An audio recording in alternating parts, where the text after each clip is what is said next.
Hey everyone, it's Just History Guy here, and today I want to tell you all about 3 really special and amazing games.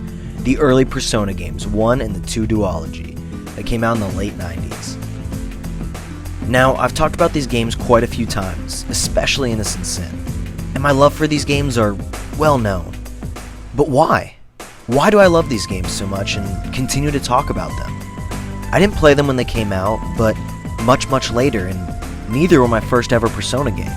So the nostalgia isn't crazy high. It's because they have something special. And people have played through these games know.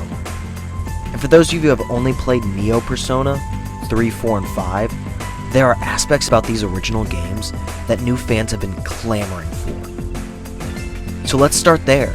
What do these games have that new Persona fans have been asking for? And then go into what's all its own. The big obvious one is a female main character, in Maya Amano, the protagonist for P2 Eternal Punishment, and a party member of Innocent Sin. She has an upbeat and relentlessly optimistic personality, which slowly begins to get broken down throughout her game.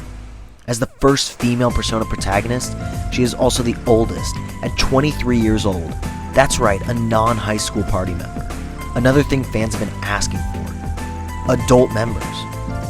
Maya works as a reporter for teen magazine Coolest. So Maya has to deal with adult relationships and her career, which allows the game to weave in more mature elements into the story, such as SMT games have. Eternal Punishment is actually a game with an almost entirely adult cast, with 32 and 25-year-old party members.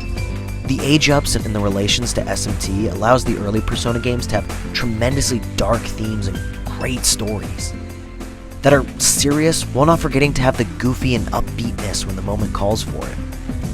With themes of how you will make mistakes and dealing with the regret and trauma those mistakes entail, these games show that words have power.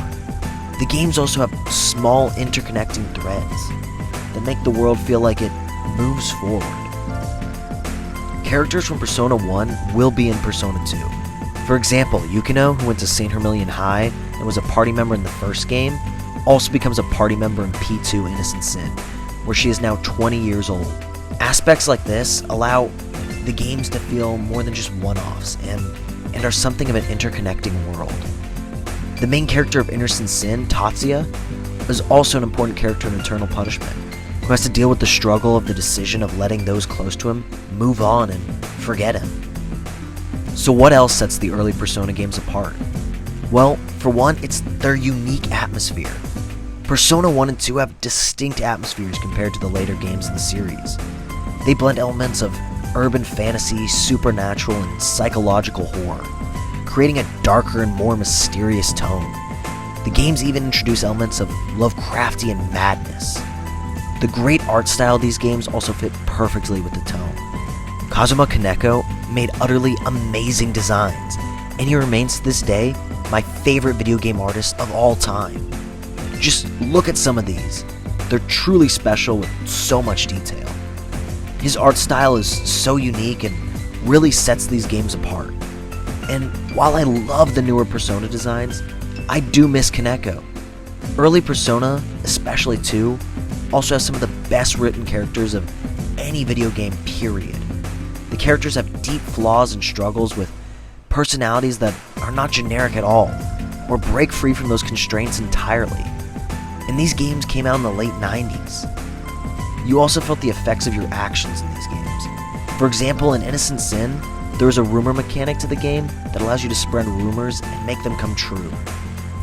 I have not seen anything like this mechanic in other games and would love to see something like it again. The game also has expanded elements compared to the new games. For example, the Velvet Room in Persona 1 and Persona 2 have many more characters inhabiting it that each do unique tasks for you. Also, you can explore the room and walk around, which is just cool. Overall, as I've gotten older and have left high school some time ago, I really like the ability to see these darker, more mature characters and storylines.